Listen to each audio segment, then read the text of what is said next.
Hello, Anthony. Welcome.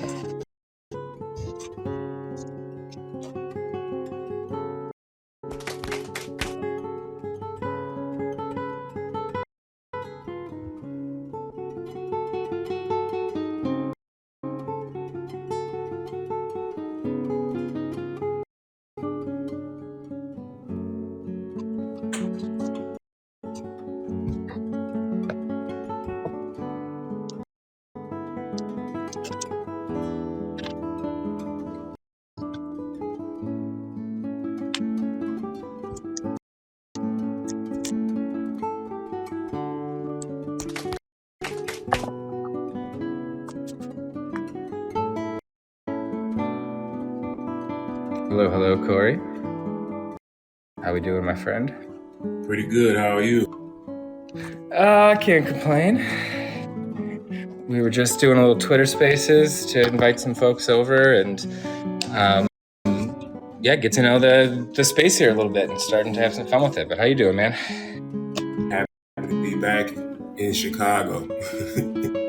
Yeah, how was Belize? It was amazing. It was my first hurricane, so glad I got to weather this. What were you drinking during the hurricane? Uncle Nearest was the only thing to do. The only thing to drink. Bourbon, whiskey. Love it. And Anthony, we just invited you to come up and speak if you'd like. You've been here hanging out, and we've loved to have somebody from the community come up and kind of be on stage for a minute if you have any interest in doing that. So Steve, what'd you think of the Twitter Spaces we just came over from? It's a happy 11/11, Armistice Day, post World War I. Let's cut this wave out here for a minute. Oh, there we go. Woo, woo, woo, woohoo! All right, welcome. Happy 11/11. I'm going to remember that I am on camera today, right? That is always kind of a tricky one, right? But Steve, what is a good word? Corey, welcome back. You were missed the last episode. You were out in Belize, so nobody faults you for that. But what's happening, gentlemen?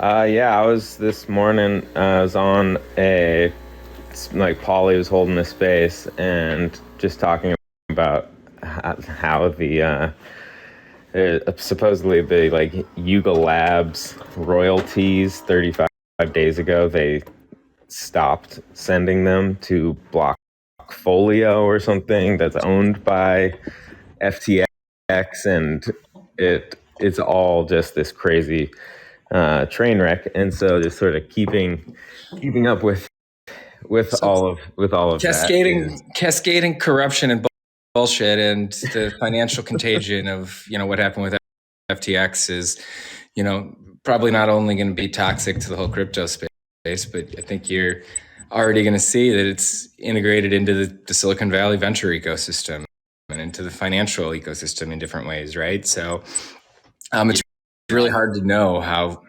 much of a clusterfuck this really could be, but you know what? I think we'll leave that to the Omox to explain to the world. I know he's been, on Twitter Spaces for it seems like 12 straight hours, helping people kind of understand this, or helping people get through, their money evaporating, and just, it's all real shit, man. And I think that's, why today's show, we just wanted to really focus on kind of the community side of, communication, how we come together as communities, the stories we tell ourselves. And 11 is my lucky number, sacred geometry, 11/11/22 was just too cool of a day to pass up to not do a show. And I think just keeping it simple, that we're all here, we're all still together, we're looking forward to a holiday season. There's a lot of things that this world has opened us up to, new possibilities that give me hope. And on days that have good juju like this one, like I said, on a basically like Armistice Day, like World War I ended 111 years ago today, right? It's a trip. So I think we gotta, And in the vein of ones, almost. So I'm looking at like the 2-year Bitcoin chart. The all-time high was November 9th. So we're like almost 1 year exactly after the peak. And I finally last night capitulated and like sold half of my shit that was sitting on Coinbase, and it's like, all right, this is this is really gonna be So, a so where does seismic. a pirate like yourself, Steve, go put all of his fiat currency now? So you're out of Bitcoin and you're getting back into fiat. You got like a what? You like I guess you wouldn't share it in a public forum like this, but Yeah, freaking bank account. And there you go. And Corey, why don't you come up and we've had a chance to introduce Steve a little bit, introduce myself a little bit, and Corey, I'd love if you wouldn't mind coming up and kind of saying hello and sharing a little bit about your work and what you do. And we're still kind of in the launch phase, soft opening of the show. We're gearing up towards a big Black Friday show, and we'll share a little bit about what's coming up with that ahead. And that's really going to be a community one where we've got some friends in ICFE listening here that we're going to be working with on that. But Corey, I think since you're going to be playing a key part of this journey for everybody, I know you got a hell of a story because I've been involved with it for about 10 years. But why don't you come say hello and introduce yourself a little bit? Oh, no problem. Thanks again for having me to be a part of this podcast and just being in your life, for the past 10 years. Like literally, like I remember meeting you when I was the director of programming of an organization called the Remix Project, and you gave me an invite to this thing called the Chicago Leadership Alliance, and we had a drink. It was my first sip of Macallan, and he said, "Let's go to this room." We get on this 24 karat gold looking elevator that took us to the top of nowhere, and you know, dark hallway, Illuminati style, walked in the room with like 250 people in there that all supported you. And I was very impressed. Like, whoa, what part of the rabbit hole did I land in? And ever since then, it's just been a very great, interesting.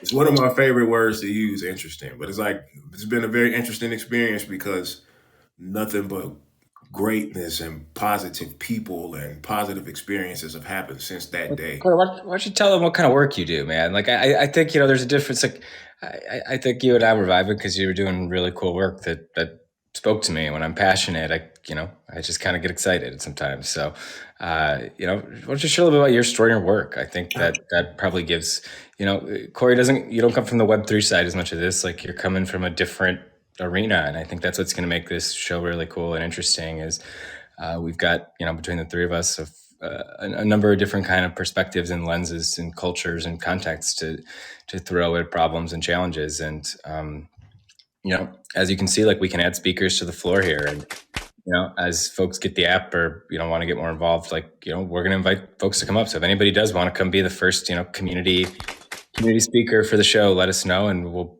bring you up here today after we get through a few more things. But of course, why don't you share about your work, man? Like, it's incredible what you do, and I think everybody here should hear about it. Yeah, I mean, I love this platform already because you guys are talking a language that I don't really understand, and I'm working to actively gain more knowledge about it. Like, I like the education component because, as I hear you talk about Coinbase and I think about, the Bitcoin that I bought, the Ethereum that I bought, and it's just sitting there, probably deteriorating at this point. Like, I don't know what to do at this point, but the one thing that I can say that I've been an artist the majority of my life, specifically in the graffiti world. This is year 25 for me. I've been painting graffiti, whether that was legally or illegally. And it's a completely different community. It's a completely different culture. I grew up in an organization called the University of Hip Hop, where hip hop stands for Healthy Independent People Helping Other People. And through the pillars of hip hop, I was taught how to always give back and create community with people, which is kind of what I indoctrinated to help build my company. And Mike, you've played a pivotal part in helping me do that. I mean, my life coach is Mike's mom. Like she's an amazing person, and I love that. the great part of I mean, it's really great. Look at this guy. Nice. A Oh, we little are piece. shilling today. We're shilling Corey's painting for the YouTube. Look at That's that. amazing. A little piece I got to paint with him for him and his wife. With your youngest sister, right? Yeah, Nikki. Yeah. She helped me put that one together live at the wedding. And it was fun. It was, I was in my element because not only was I having fun painting and giving something and contributing to something that was very beautiful, I was able to talk her through her first spray paint experience, and hopefully that you know imprinted more like motivation for her to continue to be creative because she's a very talented person. So She is. Nikki's yeah, she's special, man. She's doing like microfinance, and she just got back from Africa. She's doing some crazy stuff right now. Um, it's a trip seeing what's possible, right? And I think that's one of the things we're trying to do with this show, and one of the things our journey, Corey, I think together we've learned a lot is just the power of possible, and that idea of opening your mind and your eyes and your understanding, and you know that willingness to admit that there's a lot you don't know, right? I think we all spend so much time with our guard up, with our knives out, especially in this day and age. It's been election season, like holy shit, right? Like you can't turn anything on without getting like rage things thrown at you, like so and so's a baby killer, so and so's a fascist. What the hell's going on, like, right? And I think that's similar to some of the Twitter stuff too, and all the social media stuff, right? So here's to the motherfucking Fight Club, like the place for ideas, for graffiti, for art, for tech, for entrepreneurship and innovation. And Yeah, and I do love this as a space to like slow down a little bit and be able to step back from the play by play, which is like, of course, endlessly fascinating of this whole meltdown that's going on right now, but to be able to step back and be like, all right, what, like, besides just basically keeping up with the tabloid news of like how everything is fucked, say like, okay, what can we do? And Corey, like you were saying with the University of Hip Hop, like it is really just about like building that community and trying to like connect, and I'm starting to think, particularly for the immediate future here, that the real value to me from the definitely the time and like money spent in NFTs and like for to a certain extent for like all of crypto, like the real value was like the friendships we made along the way. uh, and Steve, you're just pouring it on, baby. Like, let's get like the cue like the '90s music montage, like like Mr. Belding's about to come out. yeah, that's the real alpha.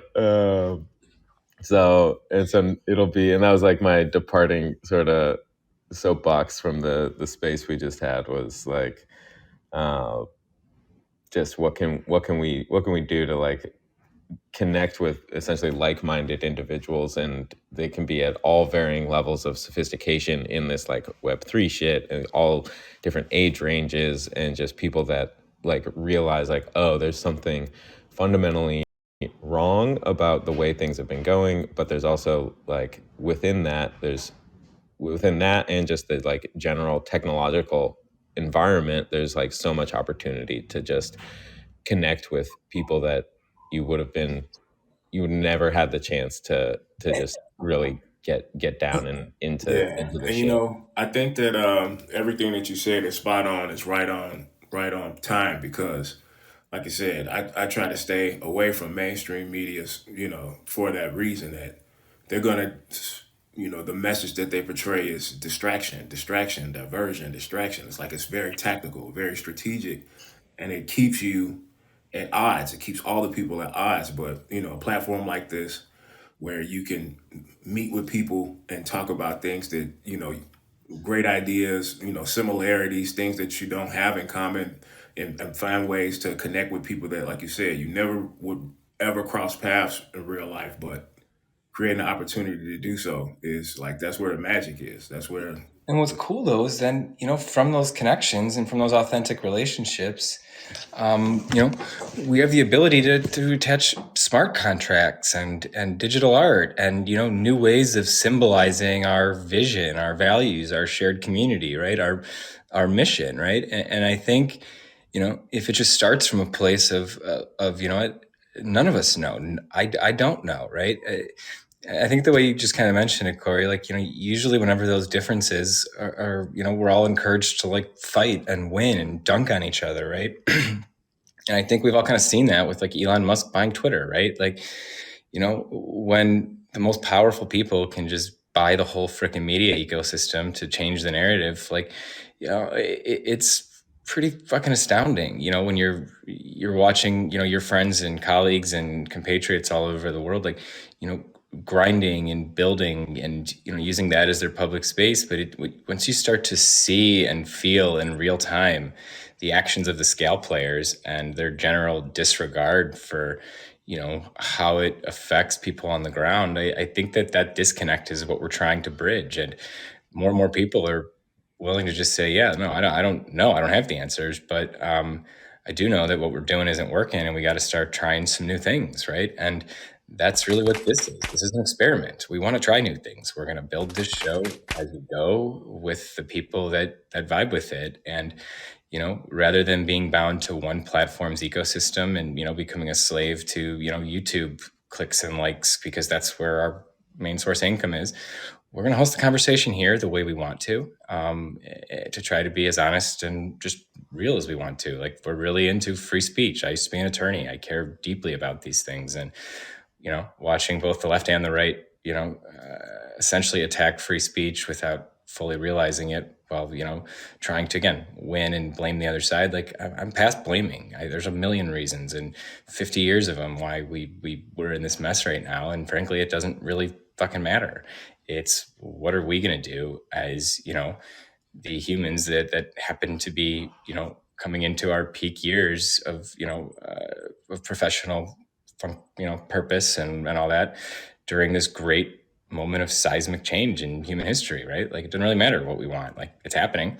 And I think how we choose to navigate great change together is going to be one of the most important questions of our time. And it's clear that the demagogues and the fascists and the religious fanatics and all kinds of people who clearly don't have the answer, but they're willing to make up wrong answers and scare the shit out of people to, bring them along on whatever they're peddling, or, so yeah, I don't have the answers, but I sure as hell love smart people and love people that can be honest. And, if you look at what Google has done with psychological safety and the Aristotle Project and understanding, just how innovation works. And, just IC popped in, the Medici effect, another book we've talked about. It comes from that place of even your wrong contributions, mattering because they rule out, counter possibilities, or, the community recognizing that, we don't win or lose on every single deal. And sometimes you're going to lose, or sometimes you're going to take shots that don't happen. But that's when, the resilience of a community picks you up. Right. So I think with blockchain and art and, all the real skill sets of these new kinds of people coming together, there's lanes to change media. There's lanes to change entertainment. There's lanes to change all kinds of things if we can kind of organize and leverage our collective influence, resources, time, talent, treasure in new and creative ways. And, I look forward to kind of figuring out what those are together. But I don't know. What say you guys? That's kind of my 11-11 wish. Like, that's what I want to put out into the juju as we, kind of start on this. And that's one of the things, like, with Patrick, the CEO at Royal House of Medici, like, no matter what, like, if one of us looks up and we see 11-11 on the clock or phone, we like text each other. And it's really about just putting some good energy into the world. And, I do believe in kind of manifestation in a sense. And, a lot of what's led to this show is just following the serendipity and good people coming into my life at the right times. And, Steve, you definitely are kind of a representation of that too, man. Oh yeah, it's just wild. I mean, you gotta sort of just start engaging. And I don't know. I think along those lines, I'm excited for some of the stuff that we've got. I'm at my friend's house right now. I'm down in LA. I live up in San Luis Obispo, and I can't connect to the internet, so I was not able to finish my art piece for today. But it is almost ready, and my artistic achievements in this space will be reverberating throughout the world. Steve, there's the story of my life is the ideas and the ambition, and running a little bit ahead of the ability to build it. So, we have talked a bit about how some fun things we're going to do to build this show and build community and culture, and and how we're going to fund this a little bit too. So, Steve, I know we've been digging into this a little bit, but why don't you give a little preview for what we got coming on Black Friday? Yeah, so Black Friday coming up November 25th. The peak, maybe not the peak, an emblematic of consumerist society, and An we're going orgy to consumerism, yes. we're gonna have rock bottom deals on some of just the finest art and contributions from the community, and they are going to be priced to move. And so we're gonna be out here shilling some quality. Yeah, we're gonna art. do a Stark Mind Show Palooza Black Friday Shillathon. We're gonna invite different creators from the community, different hosts, spaces hosts to come and kind of laugh and poke fun at this show culture, this FOMO, buy now. Like that's invaded our decision making. It's like in our freaking heads now, just because it's so omnipresent in our media and in our technology and in our social media, and even in startup culture, founders are really trained in that and pitching and in some of those things before they're even really trained on how to build a scalable business model in a lot of ways, right? So just maybe focusing on like the doing instead of the talking about the doing. And I think blockchain is just such a cool metaphor for that, because if you build it, it does in theory and in practice go into this broader information ecosystem that preserves it, right? So it almost can become marketing by just receipts and laying it all on chain at some point. And we're going to be doing that with the show. Steve and I, and we've invited Corey too as well if he wishes. They're going to make a one-of-one piece of art, basically our show notes for each show as we think about this, what we're going to talk about, the ideas we're coming into it,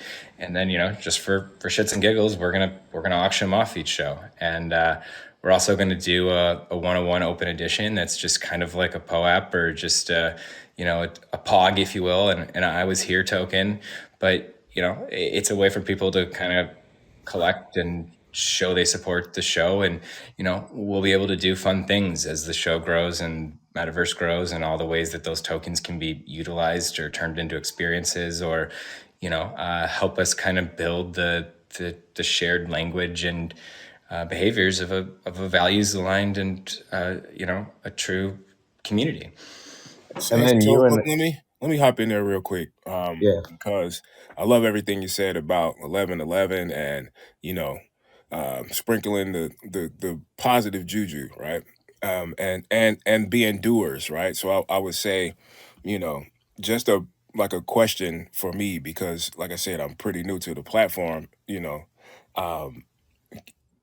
Can you or someone that is in the crowd explain to me exactly what the blockchain is? Explain to me like I was thinking about that. Yeah, we need to give a definition of like what basically an NFT means to us, and yeah, probably even below that, like what is the blockchain? Yeah. So I'm going to give me I'm going to try this real fast, Steve. So blockchain at the highest level is just like a using code as a vehicle, essentially, that uses puzzles as a shared ledger and connects different transactions together through a single piece of code. It can't be copied because essentially it connects to each transaction that precedes or comes after it. And it essentially lets you create a permanent record that can be seen and visualized and confirmed by all the different actors within the system. So, with that blockchain, people have made NFTs, which are basically a digital asset that represents that piece of blockchain code, right? That blockchain code essentially becomes what's called a smart contract, which dictates how it interacts with the blockchain, how it deals with handling money. But at like the most kind of simplest level, I view an NFT as like a vehicle or like a key almost, except it's kind of like a clown car where you can have all kinds of different things packaged into it. Because it's just kind of computer code, it was more of like, JPEGs and pictures were the first thing everybody had around. So that was the easiest and, simplest thing to attach to it. But, I've seen it used to be, married to objects in the real world. It can be tied to experiences. It can be used as concert tickets. It can be, used to do tiered access to the metaverse. And, that metaverse side of it is, everyone hears all that. It's not all that crazy. It's really just a third dimension is being added to the internet. So, you go to a site and currently, you land on it and you kind of scroll up or down or to different pages. But what the metaverse essentially does is it's adding a level of geometry to the internet where when you land to a website, you don't have to just kind of scroll up or down. You can walk into it, right? And then you can also now do that with friends. So the way you and I experience something on the internet, Corey, is going to change very significantly over the next 10 years. And it's going to be a much more shared community driven experience. And NFTs are kind of the keys and the mechanism for packaging different values and, different experiences or goods or art or community access, in one clean package. That was wonderfully confusing and classic Stark ramble. Nailed it. Nailed it. I would say that the blockchain is essentially a Google shared spreadsheet that everybody holds on their computer. So it's not just saved in Google's servers or whatever. And so everyone has a copy and you can only add to it. So you can't go in and like delete past entries on this spreadsheet. And so it is, and that's the like immutability is it's distributed and decentralized. So everyone has a copy and everyone sort of agrees what the real spreadsheet looks like. And then NFTs, in a sense, are just entries on that spreadsheet, and so they can represent things, and like there are images attached to it. But that's for by and large, it's mostly just hyperlinks out to some other server, IPFS. There's all sorts of random stuff, but it basically just has a visual representation of that little space on that shared spreadsheet.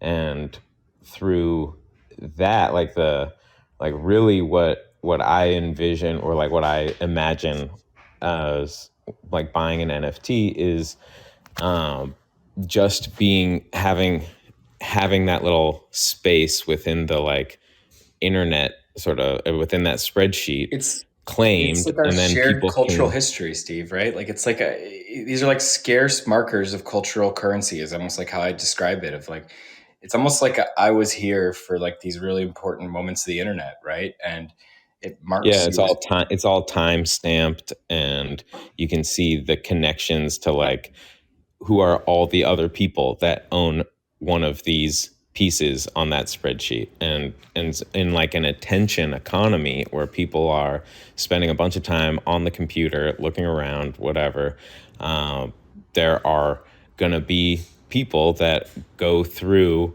basically these like platforms and look and say, oh wow, that's a cool project, like let me see who holds this. say, oh, Steve's got one. Like, that's pretty cool. And I think that's a good tie to like pirate radio, Steve, right? Like Web3 and the way this has been built is so crazy and so fast that like there is this sense of discovery.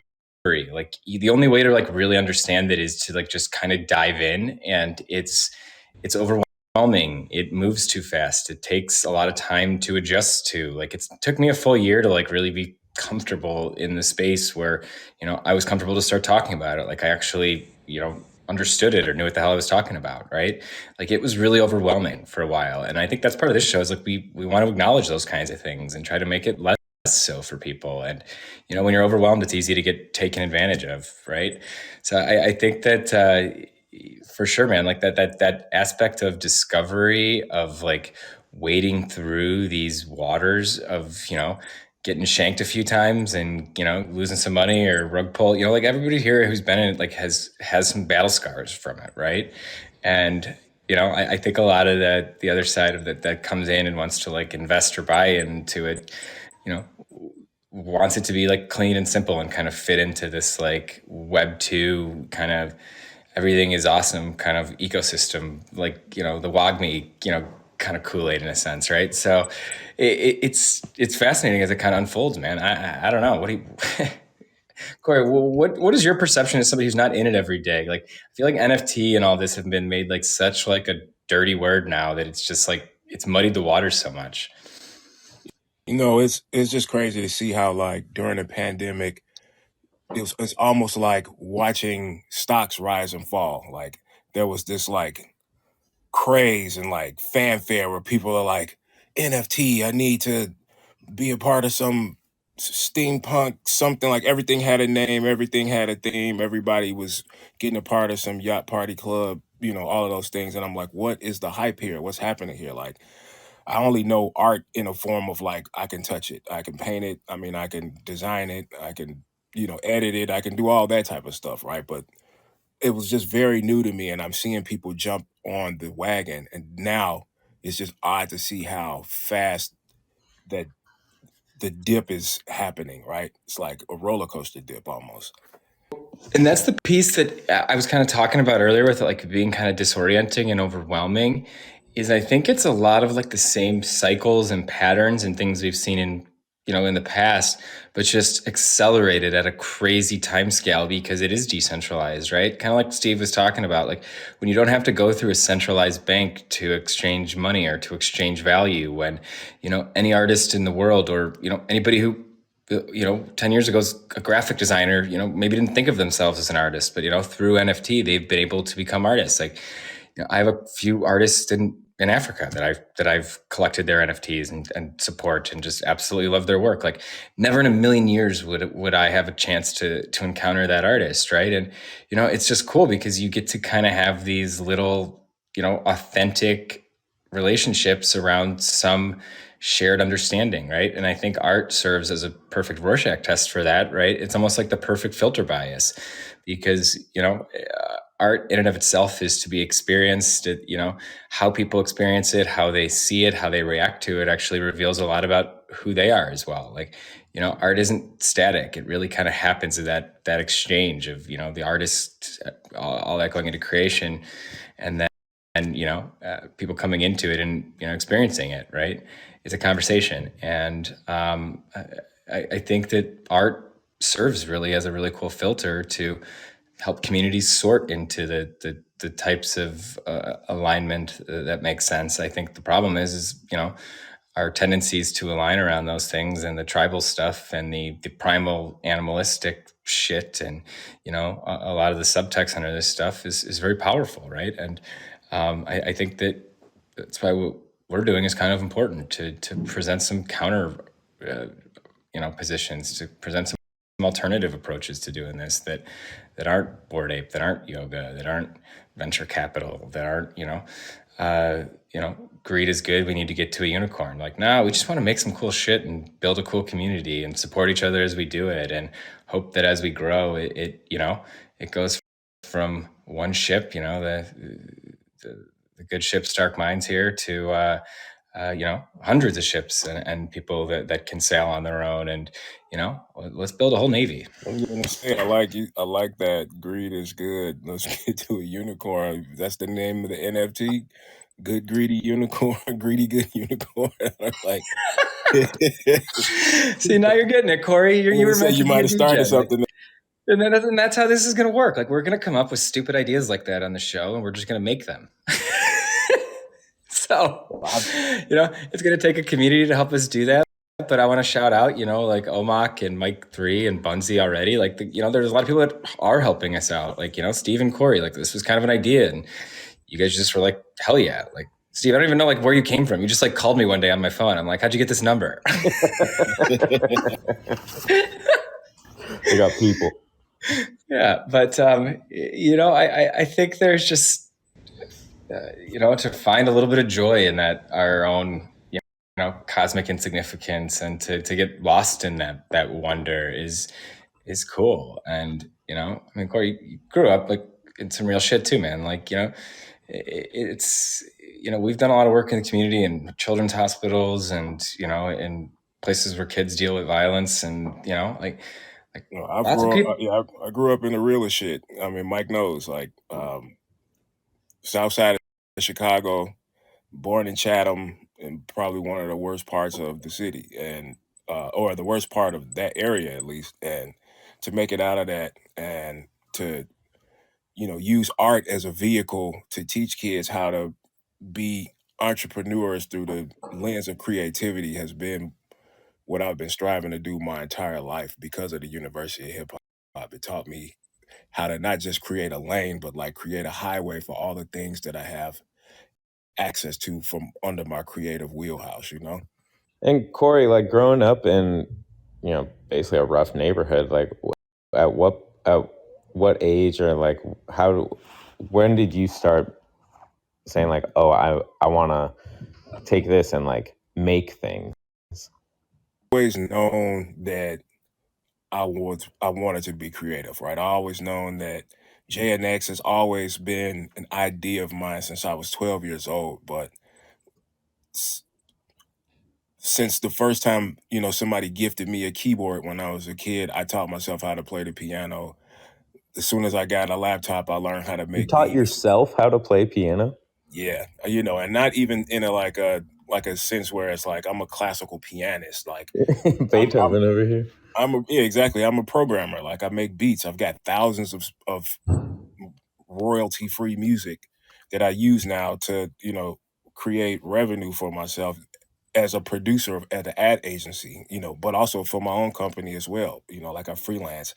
I do a lot of things. Like, there's nothing that I don't do. I could say. Was there ever any like hurdle of like, oh, like, I don't know, not believing in yourself, or like, being like, my stuff's not good, or like, do I really want to share this? Or was it just like, oh, this is inside of me and it has to come out? It's a little bit of all of that. I think, somebody would be lying if they said they never like doubted what they were capable of. But Totally. the really cool part about, the community that I grew up in at the University of Hip Hop, like, the founder of that organization, his name is Lavi Raven. He was my English teacher when I was a freshman in high school. And I walked into his classroom, with my black book, which is like just a book that you carry around that looks like a book, like a regular book, but it's empty pages, and you just fill it up with art. And I walked in his class, and I looked at his, like, not chalkboard, but like the board where you just kind of pin everything up, like they make it look kind of cool. Like, how teachers put stuff on the wall, right? The bulletin board. There you go, bulletin board. I don't know why I was blanking right there, but his bulletin board didn't look like a traditional bulletin board. There was this humongous wow style that was sprawled across it, and I was like floored. Like, yo, how long did it take you to do that? Like, did you use a ruler? He just kind of gave me one of those, like, ha ha ha, silly. No, you mere mortal. Exactly. He kind of gave me one of those laughs, and we talked, and I was really excited about the work that I was creating. He kind of gave me one of those, like, that shit's horrible. Oh, no. He's like, but I can teach you the way, which, flash forward, because that happened as a kid. But when I first met with Cindy Stark, who I love so much, she's amazing, right? And I was putting together a blueprint for my company. And I had a black book, but it was full of like ideas. And she's like, well, write out what it is that you do. And I wrote everything out. And she goes, but now you got to pick one. I was like, well, I do it all. Like the one thing is I'm going to do it all. And she was like, I don't get that. This shit's, I mean, when are you going to wake up and realize that dreams don't happen for everybody? And I was like, oh Yeah. shit. I had one of those moments.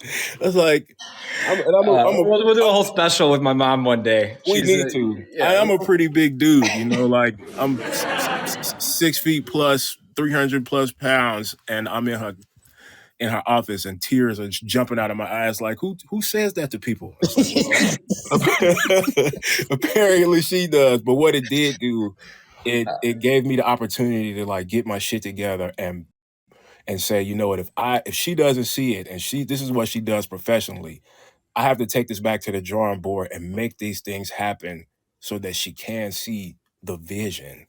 Like you hear people say, like, God gave you this vision.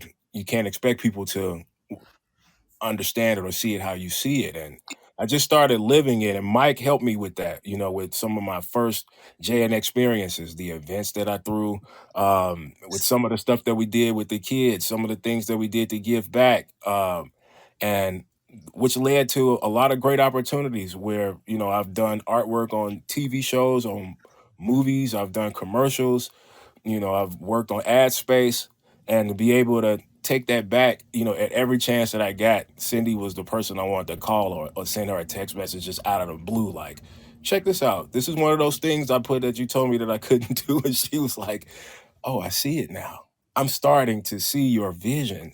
And that was like a very big accomplishment for me because it was similar to me. It was like a similar kind of birth of like knowing that I was good enough to do this with La Vie, my English teacher, when, the first time I started tagging on stuff and started painting on trains and painting on, just painting everywhere and doing some of the crazy stuff these guys do. Oh, and don't worry, Corey. We are totally going to do some Stark Minds tagging as part of the show. We're going to make that a challenge. We'll come up with some fun things to do, and we've got some fun ideas of things we're going to do around how we bring partners and sponsors in, and we're going to flip some of these dynamics and some of these tropes on their head, man. Just like you have, right? And just like I think I have everything you just said about all that just sounds very familiar. I've heard those timer 10 before too, with respect to my mom. So she's amazing. You gotta love moms, man. I'm a mama's boy. Yes, you do, especially ones that care. Yeah. And I think we talk about that a lot. That just here and anywhere, even with our kids, both of us have done a lot with community, with mentorship, with all that, but 90% of it is just showing up and giving a shit. Like, the other 10% you can figure out if you got an open mind and a curious perspective, right? And if you got to show up and give a shit, you're covered for the most part. And I totally get with that, man. Like, through that whole our journey together, man, that introduced me to art and brought me into a world that had always kind of been forbidden to me as a lawyer, finance. Like, I was supposed to be on a different path too. So, it's funny how we wound up on a shared trajectory from just completely different, orbits. And then, we get a crazy Steve Bootman coming out of nowhere as an internet pirate, helping the show, and it makes it all go. So, man, I think we're going to have some fun here. Thank you for sharing all that and all you've done. And, from, a CLA remix, throwing a street art and hip hop show and dance party in Chicago, in a place where a lot of people from my world have never been. Like, I think from that idea, night, I will say, that memory, that's NFT worthy in itself, because anybody that was a part of that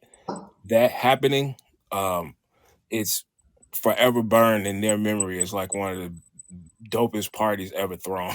Well, maybe we'll do an oral history of that someday for like the CLA remix and what we were doing there. But wait, Corey, on like chatting with Stark's mom and saying like, "Oh, you want to do all this stuff? Like, you got to sort of focus and pick one." Like now, how far would you say are you towards that? Like, did you go out and do it, or are you still in the works of like pulling all those things together? Or That's the best part about my philosophy is being like a student first, is that everything that I presented to her that day, I'm actively doing all of it. And it's all have been incorporated with what I'm building as a business, right? And we still have our check-ins. I talk to her, we catch up like friends, but I'll tell her about some things that I'm currently working on. I'll ask some questions about like theory and approach and maybe strategy, and she'll just lay out something that just helps me think about how to make these chess moves a little faster, a little more Bobby Fischer like, like Mhm. she's a she's a wizard like when it comes to like being very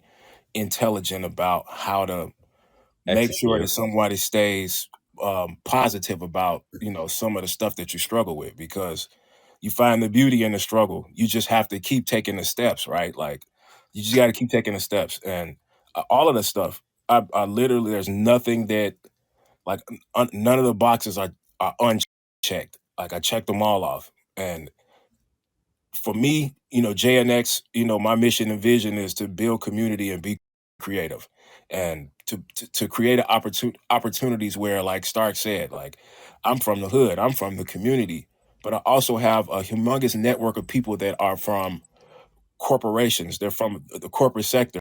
They're from these different industries that people like me are looking to be a part of. But also, I know that people in the corporate sector are looking for us to, you know, to be a part of that as well. So JNX is And it's Corey, like the bridge.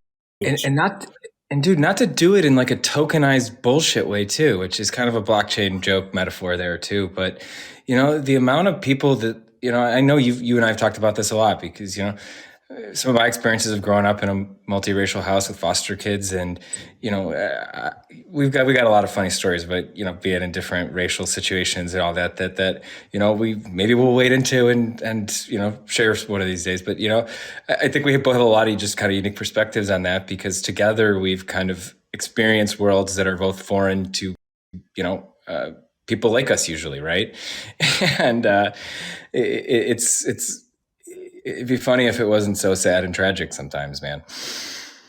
But I love you pushing forward and saying like, no, I'm gonna do all of this. And I think in line with sort of the ethos of the show here, Ryder Rips, big up to Ryder. He posted something yesterday that saying the greatest threat to technocracy and machine run society is divergent free thought.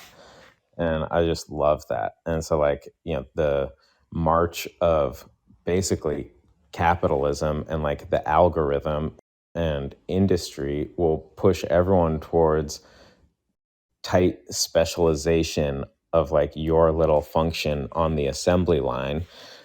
But the best thing to do to break out of that is to just do lots of shit. And so that's like, I've never done art really. I did one art class in high school and just sort of fucked around, but I still like my little piece from that. But to just go out and like engage and say, yeah, I'm gonna try all this shit, and like you win some, you lose some, but just to be out there doing something, I think will be powerful. And yeah, the algorithm won't be able to just smash us.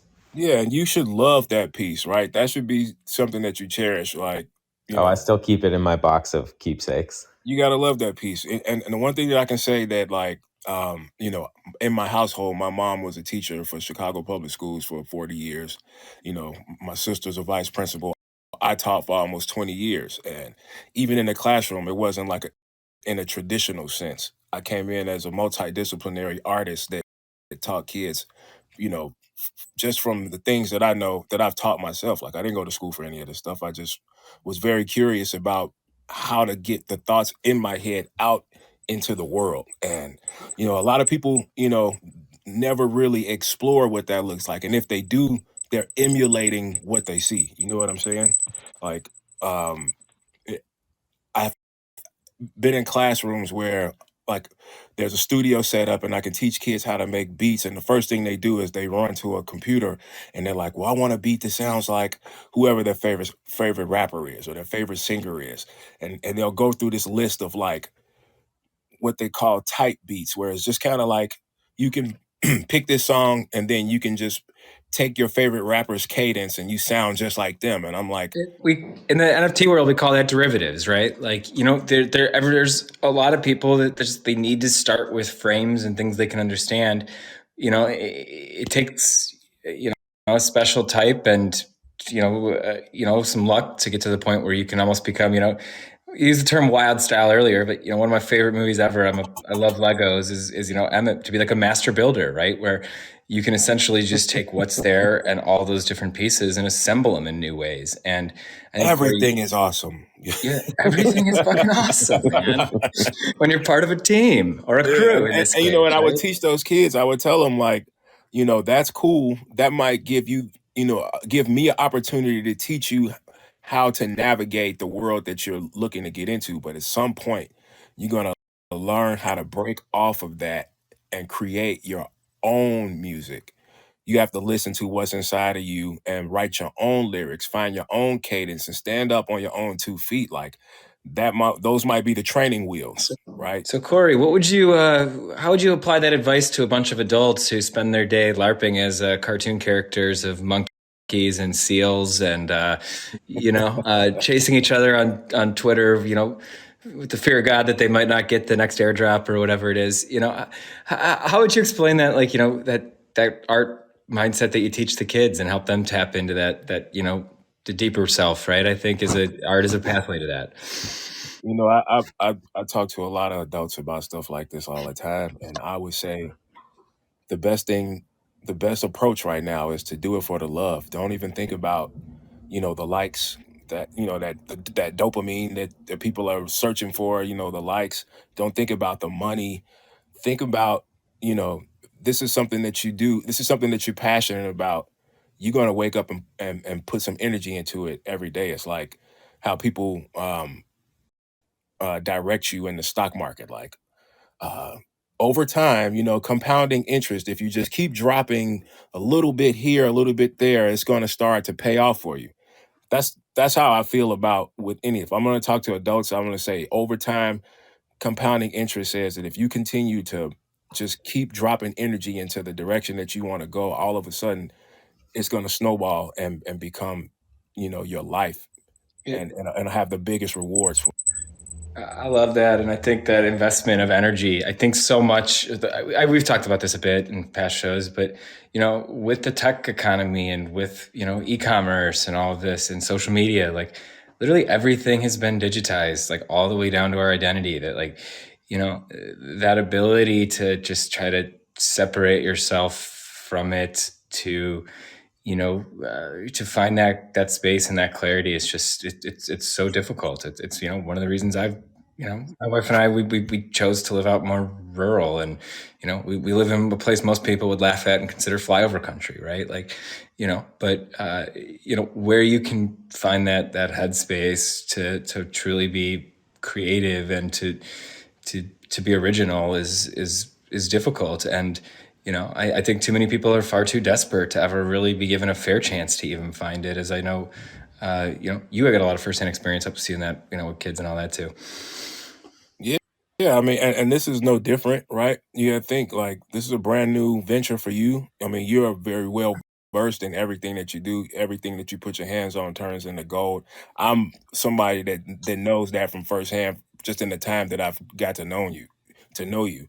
But this is brand new, and everybody that's a part of it, it's a new community for me. And being able to call Mr. Steve and just chop it up and talk shit, but it's all in the from a place of love and a place of like contribution to help you do this and navigate this and be a part of this. Like, this is another lane. This is another, stop on the rabbit hole when you fall falling like Oh, yeah. Alice, this You is a new you turn wonderland. me you turn me upside down and you get a we, right? And I think that's the big piece here is we're trying to get Whoa. this back to the right side up, and everybody's been on this me personal brand, my likes, my identity, and there's a reason for that. Is because the world's changing and people are scared and they see what happens if you get left out of this, right? Corey's lived in that world and seen it firsthand, and I think that's why so many people at the top are so ruthless. Is they understand what it is to lose, and they've seen people fall off that ledge, and the drop is precipitous these days, right? And I think we got income inequality to look at for that, and there's a lot of these cultural reasons, but you know, there's different ways of doing and organizing and building businesses and communities and companies, and I think we've just had a failure of imagination in so many ways, and the scale players have gotten so big that they have the ability to kind of slow changes to make sure that everything benefits the people that are currently in power. And none of that changes overnight, and none of these are black or white answers. Like all things, it's messy, confusing, complex, and different shades of gray. But it sure is fun to have friends and peers and a place to be able to talk about it and to just say I don't know and ask good questions and ask for help understanding something. So I on that do note, love we've that been talking about people are all focused on their personal brand, talking on a show called the Stark Minds Show. Oh, irony is not lost on me, dude. I recognize that like part of my curse is like, yes, it's I'm kind of like a happy idiot sometimes. So yes, if I can't laugh at myself, I would be way too serious. So a lot of this is done in jest of self-deprecation. So Love it. that said, I know we got about 4 or 5 minutes left here. We're going to try to keep most of these shows to an hour. Does anybody want to come up from the Stark Minds live audience? And I'm going to give you guys a round of applause because holy hell, there's like a lot of you now. Thank you. Yeah, we've got a bunch of guests here live in the show. Does anybody want to come up and say anything? Comment on what you just heard? My guess is like and I need to probably figure this out a little bit more of like to tell people like if you actually want to get up on stage. I think imagine the only the people with actual pictures and not the popcorn can get up on stage. So I gotta figure out what do people need to do to actually be a part of the conversation here. But certainly, yeah, it's always an open door policy. So y'all heard it here first. Producer Steve is making a commitment to figuring out how to get people up here live on stage. So, Committed. Steve, we're gonna hold you accountable to that, my friend. Please. On that note, guys, we'll do a little bit of housekeeping to tidy it up. Our next show, we're going to take a little bit of a week off to start working on our showment. Special shouts to Mike 3 and Omak for sharing their input and guidance on that. We're going to try to do some cool stuff with making a mint to destiny. We'll see if we can put up like an actual our own site to host auctions for these art pieces. If that just seems as everyone's pulled in a million directions right now, and if that is maybe that'll just be a future thing, and we'll just put up within one of these centralized platforms and just sort of just get it out there. But stay tuned on that. But either way, we're going to do a special Black Friday ode to consumerism, late stage capitalism, Stark Minds, a Palooza, Shillathon. So if you got something to sell, you want to come be a part of that, you want to come laugh at people beating the shit out of each other, trying to get through a Walmart door, you found the right place. Then after that, I'm going to be heading down to Miami for the. And wait, on that Shillathon, like I wanna put some thought into things of like, oh, if we sell $50, we'll do something funny. If they have different tiers, and if we, depending on how much we can actually move, like do some guerrilla prank, just shenanigans out in the world. And we are going to start a contest for 2023, which is kind of going to be the first official show year. This first phase here until kind of January is us really experimenting, having some fun with this. We're not doing much in the way of marketing. Like, we want this to kind of be a quiet, not even quiet, but we want people to discover this and it to just kind of speak for itself, and for the people that get it to kind of self-select into the audience a little bit. So coming up in the new year, we're going to be doing things like an ongoing contest to see which one of us can sell the most art to support the show throughout the year. We're going to come up with some fun bets and community collaborations. We're going to look at creating like a guardian angel fund from the art sales too, where we're just going to use that to do random shit to support members from within the community.